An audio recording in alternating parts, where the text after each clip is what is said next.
held on Wednesday, the 20th of April, with Indonesia taking a leadership role. However, amid Russia's invasion of Ukraine, tensions were high as the U.S. Treasury Secretary Janet Yellen and Ukraine's Finance Minister Serhiy Marchenko walked out of the meeting as soon as a Russian representative started talking. Now, several finance ministers and central bank governors also reportedly left the room. Some ministers and central bank governors who attended the meeting virtually also turned their cameras off when Russian President Vladimir Putin's representative had spoken.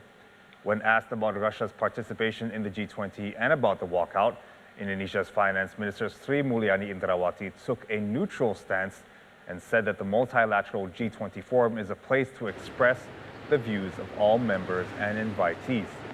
Minister Sri Mulyani also said she was confident that this walkout will not erode the cooperation as well as the role of the G20 forum.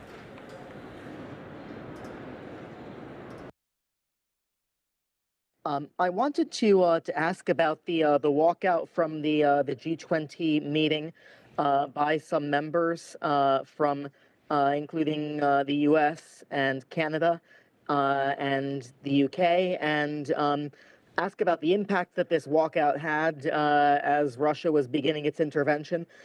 I think point taken in which within the G20, including the invited country, in this case Ukraine, and international organization, we were able to express the view of all members and invitees regarding the global economic risk and how this risk need to be addressed.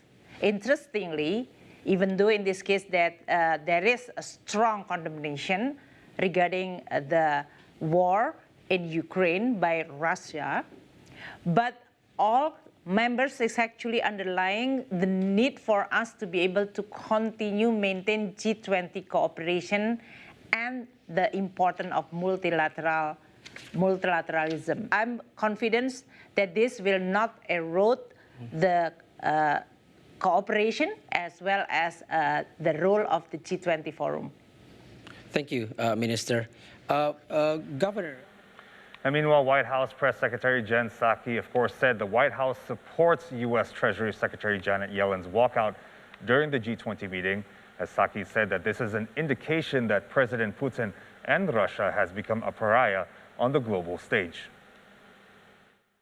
Well, the President and Secretary Yellen have both said that we can't have business as usual at the G20 or in a lot of these international forums as it relates to Russia. And she and the Treasury team made clear that she was planning to participate in some and not other meetings, which certainly is something we support. The President also has conveyed he doesn't believe that they should be that Russia should be a part of the G20. That's now 6 months away in terms of his participation. So I can't make a prediction of what actions he may or may not take, but certainly we support her steps, and it's an indication of the fact that President Putin and Russia has become a pariah on the global stage. Go ahead.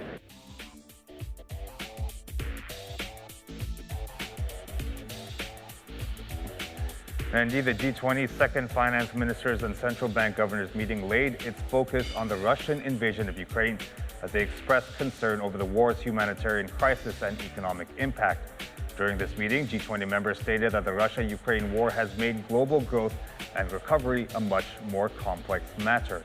The meeting also discussed widespread inflationary pressures around the world, which will result in faster than expected tightening of global liquidity. G20 finance ministers and central bank governors noted the importance of committing to a well-calibrated and well-communicated exit strategy from the pandemic to support recovery among all nations in the world. Now, the meeting also discussed the importance of sustainable finance, sustainable development, and support of small businesses.